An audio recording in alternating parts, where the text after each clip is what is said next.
I think I'm going to that's great. So for those of you who don't know me, I'm a Canadian neuropsychologist. I live in Colorado. I'm director of a healthy brain program, an integrative approach to mental health and brain health. I am a neuroscientist by training.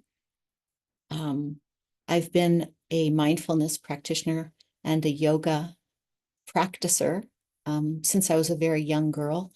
And I have been very influenced by Stephen Porges and Deb Dana in the areas of the polyvagal theory, and particularly close to Dr. Ariel Schwartz, whose trainings I have helped out with ever since I think she started to do them, actually. So I want to honor many of my teachers in the areas of ancestral trauma and neuroscience as well. I do trauma and resilience psychotherapy, and my real claim to fame is that I like to cook for many people. I'm a really very devoted mother, and I work on a number of international projects to help people who are in distress and who've experienced trauma in countries where there is war, natural disasters, and man-made disasters. Next slide, please. Thanks. So in our time together, we're going to be exploring the vagus nerve. I'll guide you through a mindfulness practice that allows you to really enter your own somatic awareness and be able to trace and track the vagus nerve in your own body. I'm sure that most of you are here because you're curious, because there's been so much in the news around long COVID, around mental health and brain health and physiologic health. And the vagus nerve has gained in popularity. And Stephen Porges, being the father really of this work, has expanded our understanding of the potential of our autonomic nervous system to heal us physically, emotionally, and there's a very big spiritual component to finding a home within yourself. And the theme that I chose for today is creating an altar inside yourself. So I'll be also talking about principles of polyvagal theory, and we'll do some conscious breathing exercises together. I'm always extra ambitious, so if I don't get it all done this time, then there will be a next time. I'll share with you some other vagal toning practices. And then at the end, if we have time, I'm going to make some time actually, so we can have some sharing and a time for you to set intentions as you move forward so you can take this work with you. Next slide, please. Great. I realized in my meditation yesterday, and with the help of another yoga teacher actually, that it is the slowing down enough, the changing the pace, creating an island of peace. And the reason we do this is so that we can receive the bounty. We can receive the harvest of love, health, connection, service, whatever that harvest means to you. And by the way, that's my harvest from last summer, red peppers and tomatoes. And that's a piece of art, the amaryllis in the background. My mom is an artist. She's 87 and she's a very well-known artist, and that's her artwork. So that's some of my harvest. Next slide, please. So let's take a moment. I want you to have a look at this slide. It's actually an etching from 1940 of the vagus nerve. You can see that it is not a nerve, but it is a very intricate web of nerves and branches and roots. And you can see in the right image, that's a slice of the brain. Looking right in the middle is, if you look towards the back, you see the cerebellum in the back, those two round things right there, exactly. So let's do a guided practice. And that'll be a way for you to arrive in your own bodies as well and get a sense of the vagus nerve and how it lives and how it breathes and how it breathes you. So you can leave that slide up, and I'm going to invite you, if you'd be willing. And I use the language of invitation, because this is your time. It's your time to relax, to learn, to connect with yourself. And I want this time to be your time. So find a place, and I'm doing the same. I'm doing it with you. Find a place where you can settle into your own being, into your own body, into your own space. And I will guide you through the vagus nerve in your own body. We're going to explore and trace the path of the vagus within our own bodies. And this is a chance for you to do this with eyes closed. I prefer to do it with eyes closed. And as I guide you, my eyes will probably be open part of the time. Make sure that you're in as comfortable as a comfortable position as possible with your own bodies. I know that some of you have chronic illness and it may be hard to find a place of comfort, but try to be as comfortable as you can be right now, whether you're seated or lying down. I'm going to invite you to accept your own breath lovingly right now. Accept it however it is. Just allowing yourself to fully arrive in this moment. And here we are together, studying our vagus nerve. You're welcome to put a hand on your belly, a place of lots of vagal innervation. Your lower on your dantian, if you're comfortable holding your belly. And following my guidance is always optional. So I'd like you to pay attention to the next inhalation you take, envisioning a gentle stream of light entering your body through your nose and just beginning to illuminate this intricate network of nerves inside of you. And with each exhalation, I invite you to release any tension or distractions, any judgment that you might be carrying in with you, and consider that you're crossing over a threshold right now, allowing yourself to sink more deeply into a place of peace. Now, bring your attention to your brain, to your head, especially now to the base of your skull in the back, your brainstem area, where the vagus nerve begins its journey.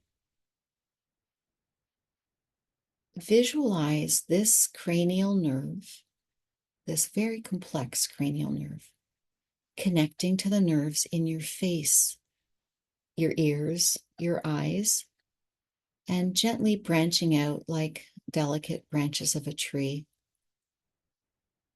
with roots spreading towards your throat and extending down through the sides of your neck, around your scalene muscles, supporting your lymphatic system, improving your immune system when it's working well. And as you continue to breathe with a smooth and velvety breath, imagine tracing the path of the vagus as those branches that you're imagining just find their way down along the back of your throat, connecting to the muscles of your larynx and pharynx, facilitating all the swallows that you make and all the words that you generate when you're speaking. You can thank your vagus for that. Follow this branching as it descends deeper into your chest, giving signals to and from your heart and your lungs, information about oxygenation, pressure of your blood. Sense the rhythmic pulsing of your heart, if you can, or just imagine it synchronized with the ebb and flow of your breath.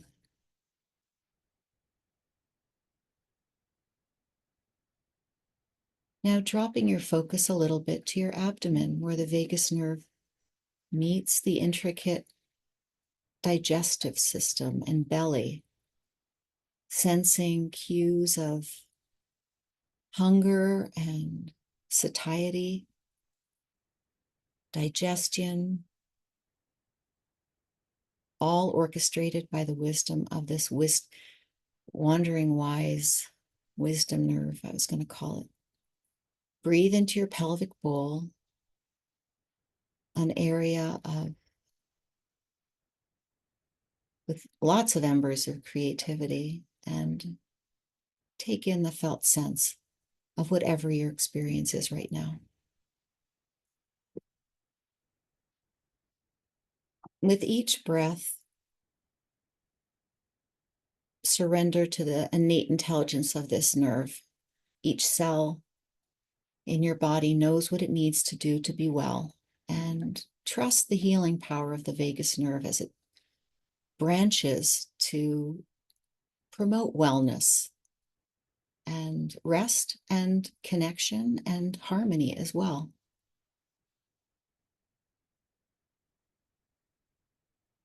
And recognize that there is this ongoing communication between your brain and your body. And as we bring this practice to a close, you might want to take a moment to express gratitude to yourself for honoring your body, your mind, your brain, your soul with this practice, knowing that you can return to this inner map anytime, any portion of this map, you can return to it. And when you're ready, you can soften your eyes if your eyes are closed. You can open them, bringing a gentle awareness to your world around you. It could be something on your desk, something on a wall that you're looking at, just softly returning. And I hope you can carry some of the peace and sensations of this experience with you as you navigate your day. So next slide, please. Pause for a second, actually, before you change the slide. And just take a little notice of a state change that might have happened inside, either in your body or in your mind or both. And I invite you to next slide. Thanks. And why do we tend to our vagus nerve? We tend to our vagus nerve for many reasons: to reduce anxiety, to improve our mood, to create more nervous system flexibility. And so we could move from state to state, from anger to calm, from connection to disconnection more easily and with choice. So we can improve our cardiovascular health, enhance our social skills, improve our self-awareness, build resilience, enhance overall well-being. And physiologically, there are many reasons why we do vagal toning as well. And one of them is to inhibit inflammation. And another is to enhance the efficacy of the blood-brain barrier, that protective layer of the brain that is actually much more permeable than we had thought.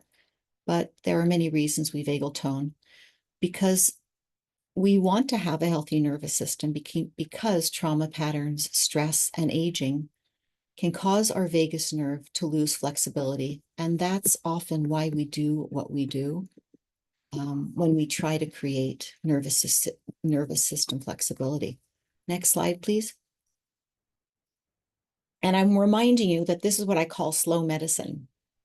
This isn't the one pill that cures all ills is going to do. This is the slow and methodical investment in time. So I said it's like a glacier, hopefully not melting, but it's like a glacier, not like a flood, slow moving, like a turtle, not a jaguar. And it's courageous and steady work that requires commitment. Next slide. Like any physical or spiritual practice. And I'll invite you right now to engage your own curiosity, your own full sensory awareness of why you're here, and engage curiosity with a check-in, a checking into the space around you and orienting to where you are. Check in with your breath, just noticing the rapidity of your breath, where you're breathing into. Is it your chest, your belly? Are you breathing deeply or is it more shallow? And what about your mind? Do you have racing thoughts? One clear focus? Maybe you have fewer thoughts and you're more preoccupied with physical sensations. Attend to your heart right now and just notice if you're feeling what you're feeling. We'll keep that question open, what you're feeling, how your heart is. Is your heart feeling open, connected, loving? Are you feeling more tender, like you're retreating a little bit or contracted? All of these are welcome, but just the noticing is part of engaging with your nervous system. And how is your energy? Are you feeling vibrant? Are you tired?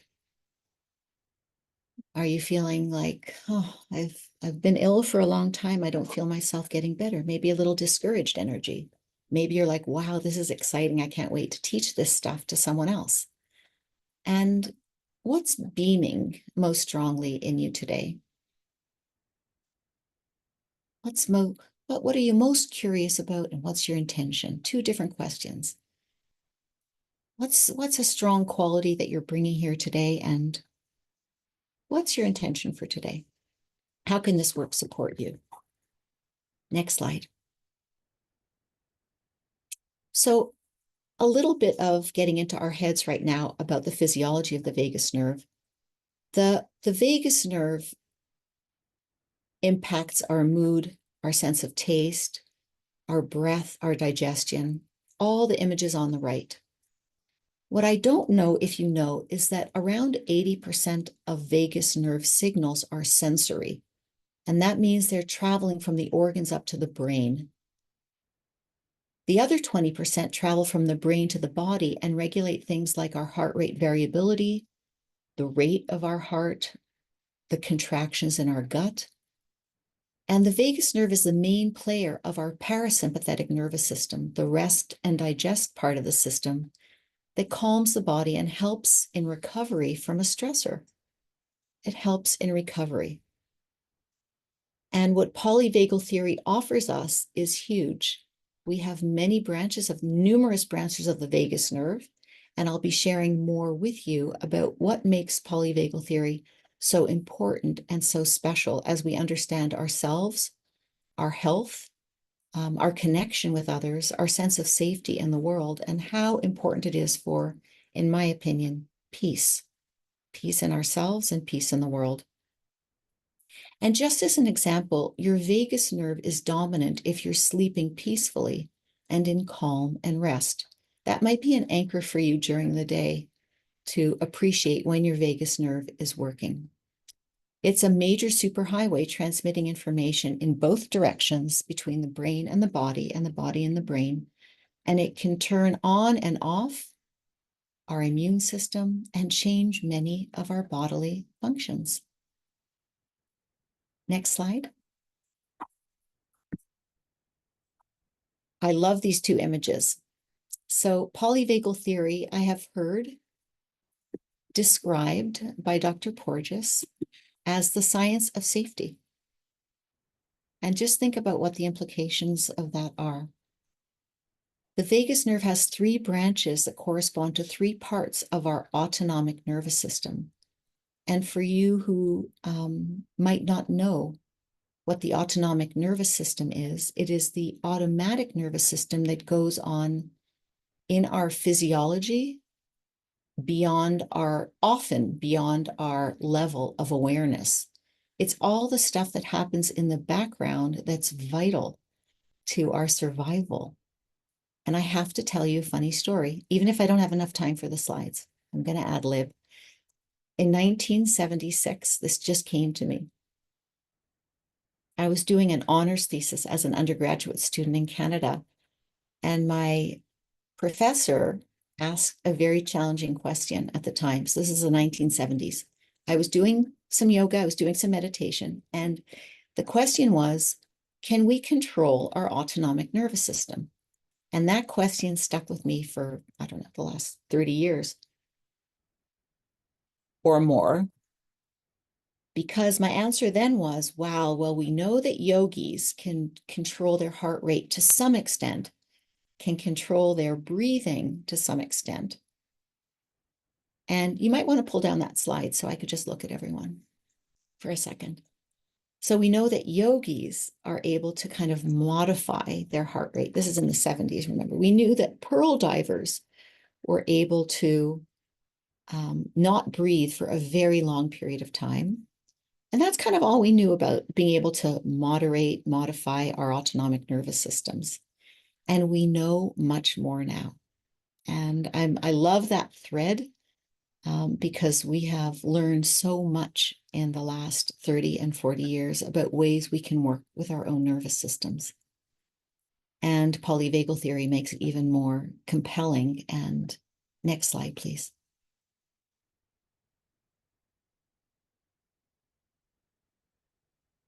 I'm going to keep on the previous slide if that's okay. The one describing, yeah, the science of safety.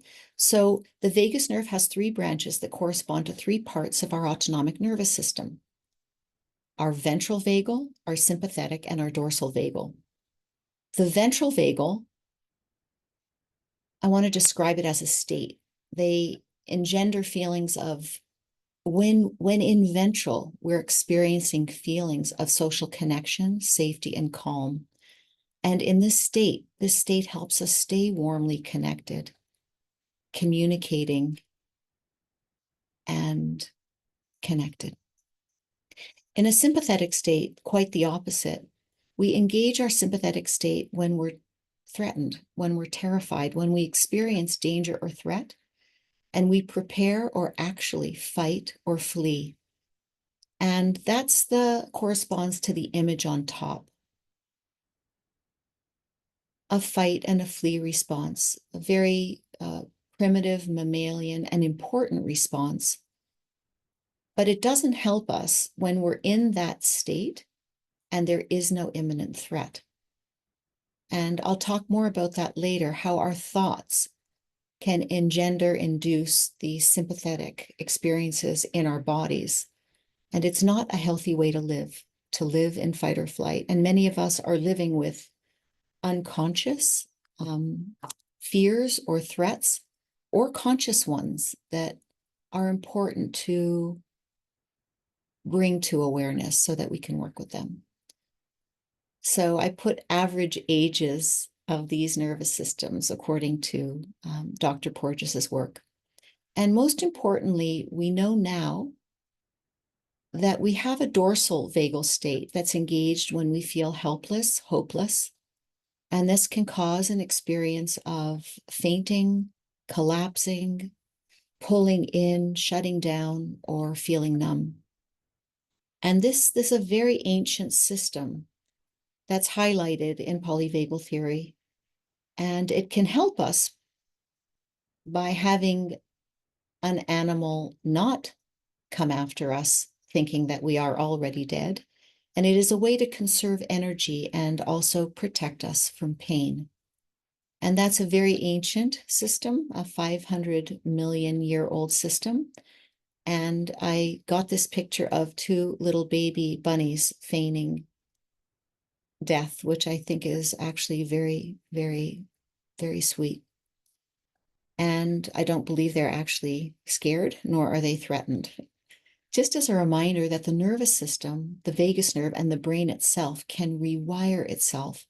So if we tend to be more in a dorsal vagal state, if we tend to be more in a fight or flight state, the opportunity is to be able to modify that and change it with practices, with intention, and with awareness. Next slide. So our safe and social ventral state is a rest and digest state. The mobilization, movement state is a fight or flight state. And our immobilization state is a freeze state or a shutdown state. And I see some comments. It's true that many people are in freeze or shutdown and are experiencing things like long COVID or other physical illnesses that cause extreme fatigue. And I can talk about that in the question and answer period, but that usually is often an immobilization state. Next slide, please. Great. And this is a reminder for me to share with you all that our thoughts can create our nervous system states as well. It's not just being physically in a position where we feel threatened. Our own thoughts can induce experiences of calm, safety, or threat. This is just an image that reminds me of my childhood, and it engenders for me a feeling of safety and hopefulness. And in that way, our physiology changes. My physiology changes when I have positive, calm, reflective thoughts that are safe reminders of my body, of my mind, and of my social state. Next slide, please. Thanks. And all of this happens with the endogenous quality of neuroplasticity, which is our autonomic nervous system ability to be flexible, which is what we know much more about now. And this is really about autonomic nervous system flexibility that we're going for here. But it does require that we inhibit old habits as we install new ones. And we can change our personal experiences and our relationships with intention and practice and effort. Next slide. And these are important terms to define. I think you know what perception is. It's our sensory experience of the world. The terms interoception and neuroception are very important in polyvagal theory and for vagal exercises and exercising our autonomic nervous system, because we want to be able to sense, which is why I did the guided mapping with you all, because it's important to get a sense of our internal environment, signals from our body. Having done a lot of work with my vagus nerve and my own psychotherapy and yoga practices, I have more of an ability now to feel my heartbeat and to sense contractions in my gut, for example, or to notice when I'm sweating a little bit or nervous because I have vibrations in my belly. So I'm able to sense a little bit. And I know that you all who have worked with me and done your own work have a better internal sense. The next term that is really important is neuroception, which is our sensing of our own nervous systems, being able to tune into whether or not we're getting cues of threat or safety and responding with our nervous system in a threatened or a safe way. And it requires that we tune into the next level of nervous system awareness, which Dr. Porges called neuroception, which I love that word. And by the way, I took these pictures when I was feeling neuroceptively ventral, connected, and peaceful. Next slide. Thanks. So just an invitation to have a commitment with any spiritual or physical or emotional dedication that we make. It's important to create a commitment for daily practice. And that would be, engaging in self-awareness, telling yourself the truth. Maybe you're not in the mood, but maybe you do it anyways. At least you hold an intention to tell yourself the truth. And then creating a space in the day when you wake up, when you go to bed, after you eat, maybe creating an altar that you go to every morning, which is something that I do. Next slide. So I'm going to invite you to just close your eyes again, so that the way I titled this talk was, and this experience was, to create an altar inside of yourself. And I'm going to read a poem to you that I just want you to receive. It's by Julia Fehrenbacher, and it's called The Most Important Thing. And it's an excerpt from that poem. Rest and receive this poem, my friends. I am making a home inside myself, a shelter, and you can bring the slides to me, actually. Carol, you can take down the slides. Yeah, I'll start again.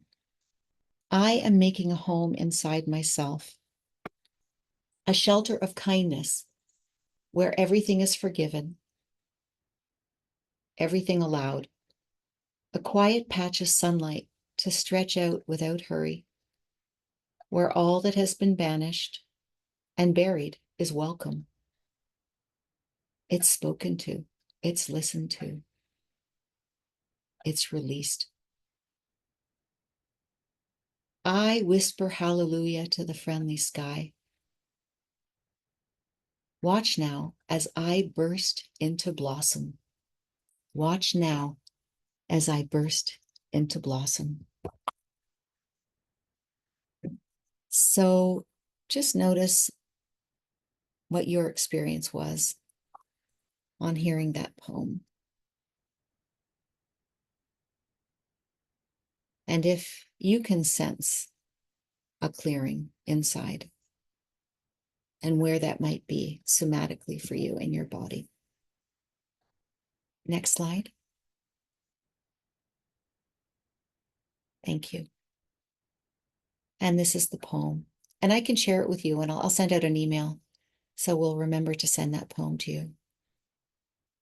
See if there are any words, phrases that might whisper to you or scream to you.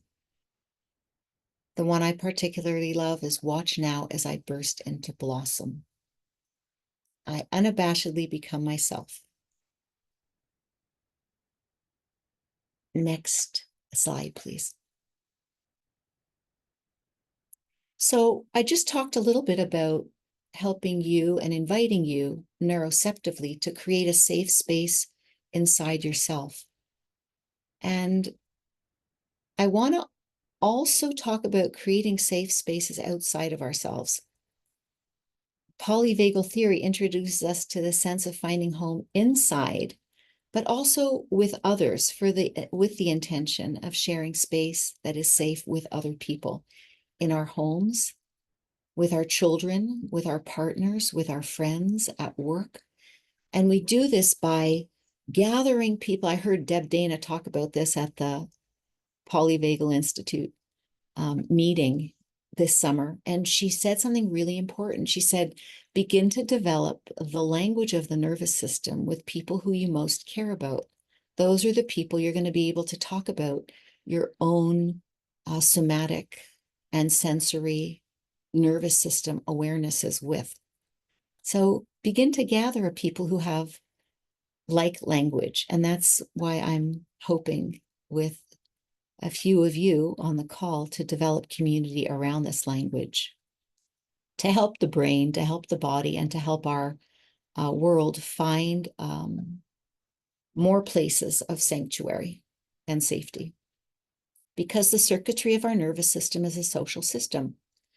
Just for example, do you reach out for help? Do you reach out when you feel threatened? What do you do when you feel threatened? I'm certainly I'm someone who tends to reach out and ask for help when I feel threatened, for example, even if it's a small threat. I like social connection to put me back into ventral, and that's my practice. But I'm curious about what you do when you might feel threatened. I also collapse sometimes and get very internal. And This social engagement system is the ventral portion, the anterior front portion of the vagus nerve. It's myelinated and it's above the diaphragm. That's our ventral portion. I don't know if you can see, but I don't really want to take the slides down now because I know we have much more to do. We probably won't get finished, but that's okay. We can do it next time. Next slide. Thank you. And we start with self-acceptance and we end with self-acceptance because this sense of safety within requires that we sometimes have to face parts of ourselves that might be shadowy, that might be more challenging. And our own self-acceptance allows us to be more accepting of other people. And you might just think about an aspect of yourself that might be a little bit difficult, that might be a little, a fear or a jealousy, a resentment, maybe. I mean, it's a big ask right now. And don't pick your biggest resentment right now, but pick something that you're like, yeah, I'm really working on that. It's an aspect of myself or a feeling that I have that I really want to work with. Like I want to work on not enough. And I put my hands to my chest and I'm just like, how can I gently meet myself with myself? Meet that part of myself and know that it's just a part.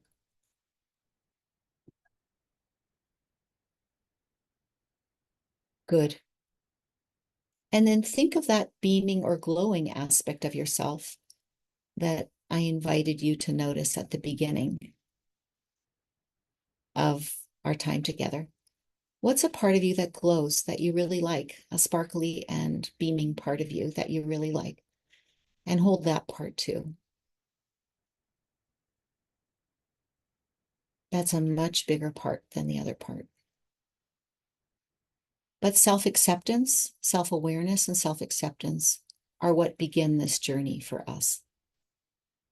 Next slide, please. Great. So let's do some self-applied touch if you're comfortable doing that.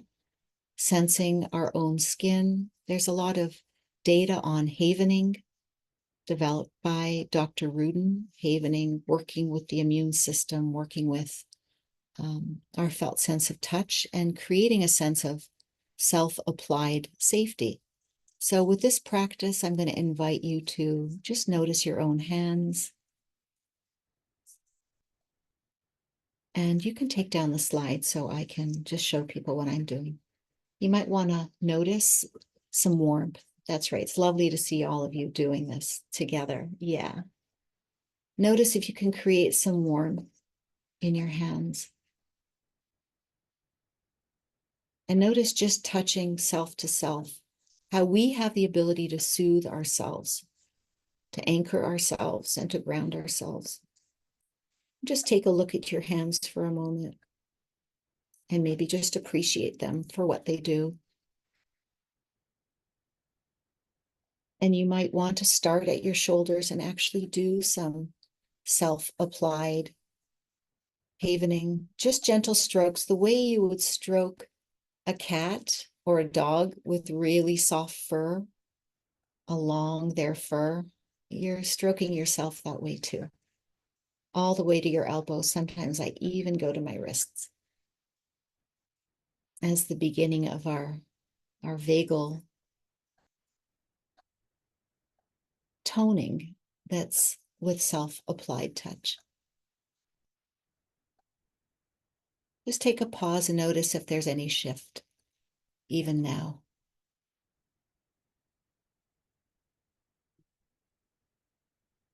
I talked a lot before, and now we're just going to slow it down. I'm going to invite you to just notice that you can also touch this area around your ears. You can do it with your index finger behind your ear or your middle finger, whichever you prefer. Just start to create some warmth, stimulating this vagal pathway.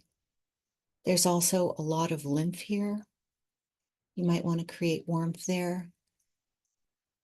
Your scalene muscles are here, and your vagus is a very, very small nerve that runs just behind some of these muscles and tendons. So just gently stroking down. We're very, very gentle. You want to be very gentle. There's lymph in this tissue too. Great. You might want to go a little bit further down and stroke. I like to cross. I like the crossing of the hands. I think it's good for your brain, and it's also good for your nervous system. It's bilateral, but it's crossing the midline, which is good. There's some lymph tissue here. The vagus makes its path here as well. So really starting from the top. Yeah, that's great. You might want to just put your hand on your heart and notice if there's any change in your own physiology, in your own internal sense right now. You might want to notice if there's a change in your heart rate, in your belly. Maybe your thoughts are different. Great. Going back to the neck, back up again, back up to the ears, moving our way back. Lymph and vagus nerve here. I'm going to take off my glasses to show you of my most favorite and precious. Remember I told you that the vagus has a way of innervating the face, the ears, the eyes. Well, it connects with other cranial nerves to do this. So we're really stimulating other cranial nerves as well when we do this. And I'm going to invite you to just self-touch around your hairline. And as you're doing this, I'm going to tell you a little story about something that happened yesterday. I have a beautiful friend who's 82, and he's a master Japanese Eastern medicine doctor. And we talked about this very ancient tool, Teishin tools, that the Japanese have been using for years to calm the vagus nerve. They may not have called it that, but they do the stroking right here along the hairline, even over the ears. And this was developed 2,000 years ago, and it really induces, if you just allow the feeling to settle in you, at least for me, and what the ancient Japanese texts say is that induces a feeling of calm, and it reminds us of a mother or a beloved caregiver soothing us and stroking us and making us feel like we are the most important and safest that we can possibly be in that very moment, soaking it in. So now I'm going to invite you to go to your ears. And I'm going to ask Karen to, on her own, just pull up the slide of the ear so we can show people what, yeah, fine, that's right. That's beautiful. Good. So take a look at some of these points that I've highlighted. I'm going to invite you to begin pulling your ears gently, massaging all around your ear. I think I told you in our last group that I like pulling pretty firmly. And take some time, go slowly if you feel like going slowly. And I want to introduce you to some very sensitive areas in the ear where there's innervation of the vagus nerve quite directly. So you can take down the slide so I can show everyone what I'm doing. We have a few minutes left. I'm going to invite you to, I'm going to invite you to touch the tragus. See this small little thing? I'm going to invite you to massage it gently and pull it. Notice any change that you might be experiencing in doing that. I'm going to do it on both sides and invite you to do that as well.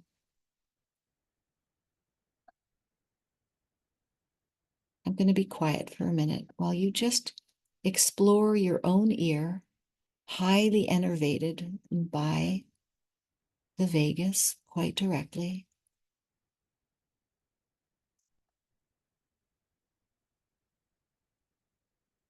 And it's really a hotbed focus in Eastern medicine for everything from helping with addictions to losing weight, all of these points.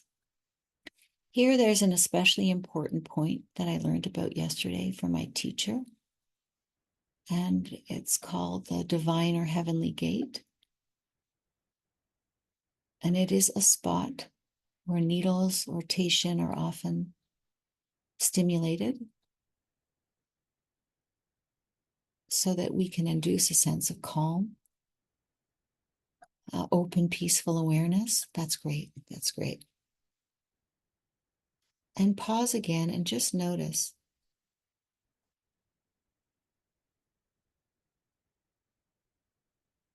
what's happening. You might even notice if you've had a somatic or visceral change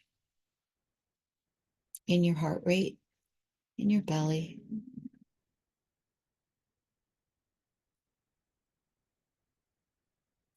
in a sense of peace. And bring to mind the altar inside that we talked about. Good. I'm going to do one final exercise with you, and it's going to be holding the back of your neck,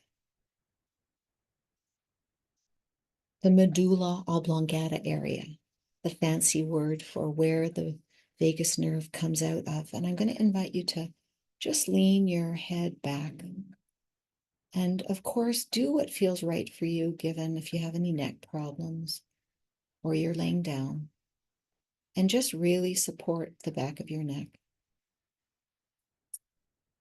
And I'm going to also invite you now to put a hand on your forehead, and you can bless your brain. You can give yourself a little bit of a blessing or a big blessing for being here today and for letting your brain rest just a little bit in these moments that we've had.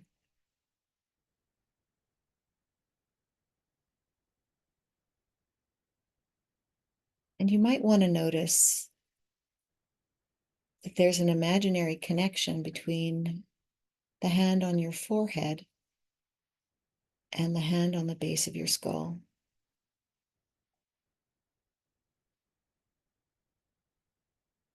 I first did this exercise, I think, with a late teacher of mine, Reb Zalman, and more recently in the last 10 years with a beloved teacher and friend, Tirza Firestone.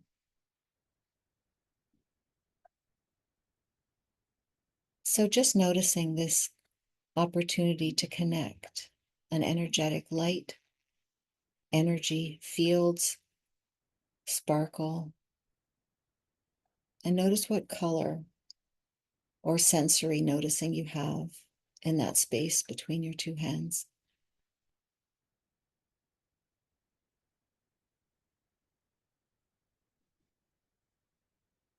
And now I invite you to bring your hands to your temporal lobes, temporal parietal lobes over your ears, though, temporal area.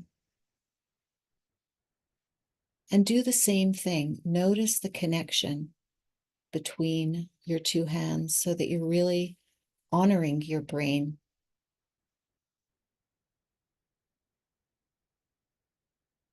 And sensing this middle place where everything meets. Some people call it a place of awakening, the etheric eye, the pineal gland, a natural place in you that exists, that is always awake.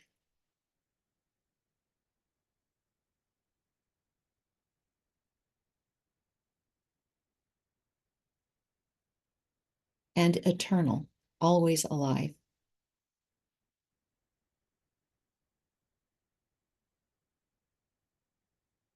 So I'm going to ask you to go to the end of the slides, Karen.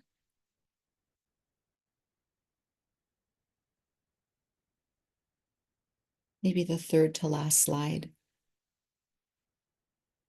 and bring up the last few slides so that we have a minute or two to ask questions.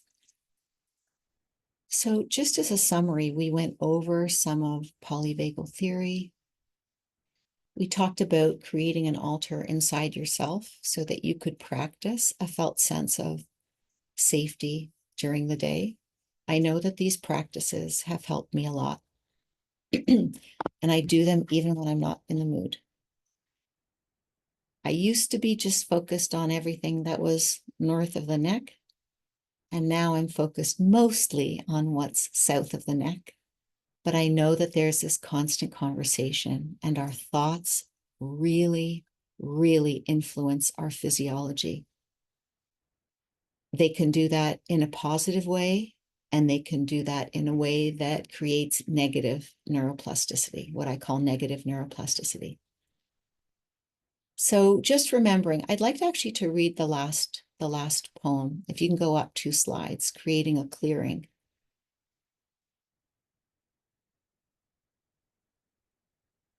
My final closing poem for you all, and I'll send these to you. Do not try to save the whole world or do anything grandiose. Instead, create a clearing in the dense forest of your life and then wait there patiently until the song that is yours alone to sing falls into your open, cupped hands, and you recognize and greet it. Only then will you know how to give yourself to this world, so worthy of rescue.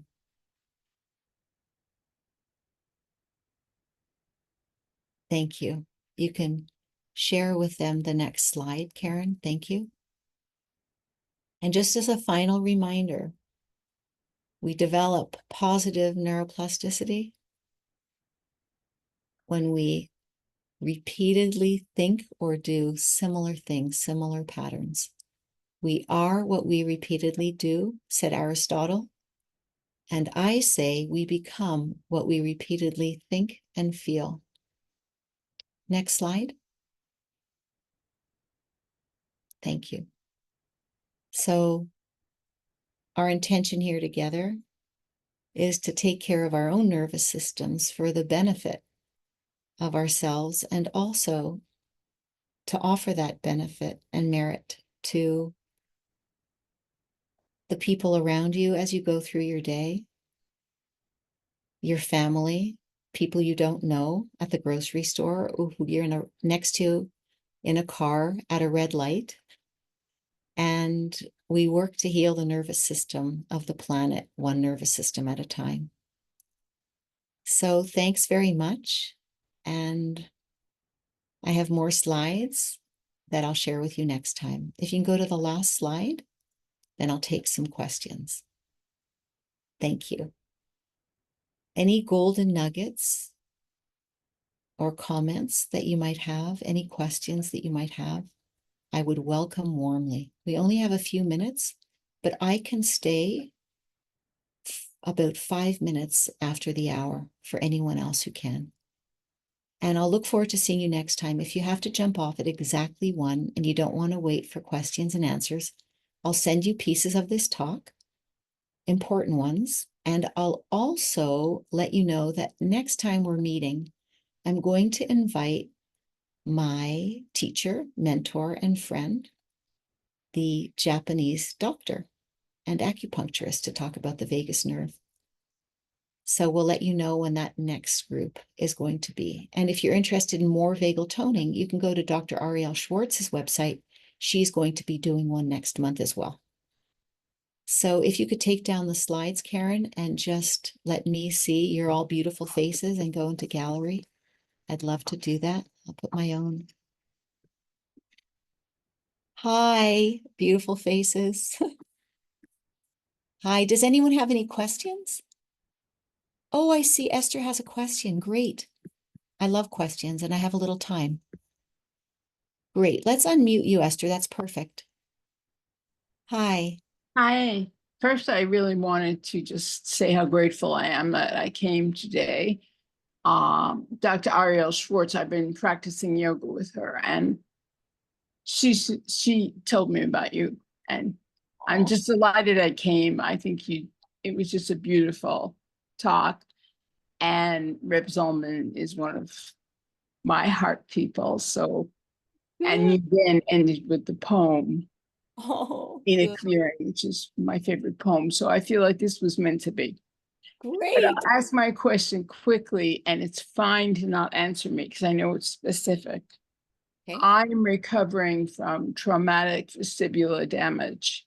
Okay. And what I became very aware of today as I followed your practices, and I've done many of these practices many, many, many times with with Ariel. Okay. But what I noticed today is that I got very dizzy. I had a bit of a dizzy reactivity, I guess, Okay. when I'm blocking on the word just went out of my head, but that part of our ear, that we always touch, and then we touch the back of our ear. Right, right, right. That front piece, the tragus, is it? Uh-huh. The tragus. That's right. Yeah. And I think the tone of your voice helped me, Oh, because in that moment, even though I was doing it gently and slowly, I needed to slow down. oh, Because when I paced myself down, it was my breath. I think you brought me to my breath. oh, that's what we do for each other, right? Yes, it was almost like a co-regulating moment. That's how it felt. Oh, And then I could see the change. I could see that I got less dizzy. that is beautiful. Well, it was a big deal in my mind because I'm recovering Yeah. for 3 years now. So I'm familiar with this stuff. But I really Right. had a moment of connecting, because I wasn't hurrying, but I was breathing too quickly. And Beautiful. I slowed my breath down, and I regained my equilibrium. Great. That's a beautiful gift to the whole group. It's a gift to me, but I think everyone here would agree that that's actually what happens, right? When we're attuned to ourselves, you've studied yourself and your own physiology and your own triggers and emotional responses enough to know what your breath, like what you just said, is really potent. So thank you. You know yourself well enough to know that connecting with my breath, who knows whether or not you sensed my own breath, because I was quite relaxed the whole time and regulated the whole time I was with you. Maybe you sense that I settled so you could settle. So you settled so I can settle. And there's some people who I work with just on that, because that engaging that ventral connection, that language of anchoring in a ventral place, can change our physiology. So, Esther, the gift you gave to me and to the whole group right now is yes, this is how we can improve our health and work with things like long COVID and dysautonomia syndromes and myalgic encephalomyelitis. And one small piece of data I'll give you right now, because I'm feeling it. So I have a felt experience right now. The tone of your voice is very soothing to my nervous system. Oh, that makes me happy. I'm very, very touched. Like I can feel really, really emotional just about that. Because I'm, I'm just, you've just given me this experience has given me a gift, because I now know something new. That when I feel that dizzy whoosh, even though I think I'm relaxed and breathing slowly, I need to breathe slower. that's great. So that's a cue to you, back to you, always back to you, and regulating your own neuroceptive awareness, which is beautiful. And also to be aware, lately I have become very aware of people's tone of voice. there are people who can say like the nicest thing, and I'm just like, that didn't feel so good. Do you know what I mean? It's just fascinating. You know, I read a study a few years ago how some blast injuries is very different, but very similar, that just sound can cause PTSD. Just sound alone. That tells us how tender we need to be with our experiences with how we project our voices, prosody, tone, and also how we listen, because how we listen also really impacts our nervous system. And I think Dr. Porges talked about that actually in Germany, a lot about listening at the conference, right? For those of you who were there, attending, a lot about listening. So thank you for the gift. And someone else raised their hand. Oh, Nancy, I'd love you, if you want to unmute yourself, I'd love to talk to you. Hi there. Thank you so much. Today was just so lovely. My Jewish name is Naomi, so that's why I just naturally go to Naomi with you. Good. But I don't know. I can not hear you, but maybe it goes back and forth. My question is with breath work. So with regulating the nervous system and getting into back in grad school, it was in 2000, and I worked with Stan Groff. He just happened to be a teacher. Yeah. And he did the holotropic breath work. And I pulled out of that. I was working as a therapist at the time with United Behavioral Health, and really just very different lives between the two, the school and then that. He said, you're going to have to go on a plant medicine trip with me because you're just really holding on to control and so forth. Anyhow, fast forward, I've gotten back into conscious counseling, breath work now. And my question is, with the nervous system, is that, I tend to push beyond. My family is, my dad's still working as a judge at 90. And so we power through and push through. He's working on his, bestseller, New York Times, whatever.